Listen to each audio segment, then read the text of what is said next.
Estamos en París, pero no para ver la Torre Eiffel ni el Louvre. Estamos aquí para conocer uno de los secretos mayor guardados de París.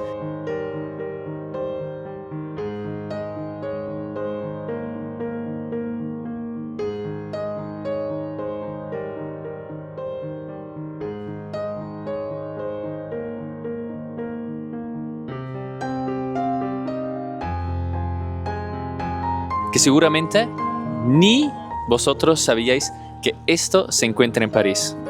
Quédese hasta el final para descubrirlo. Salve María.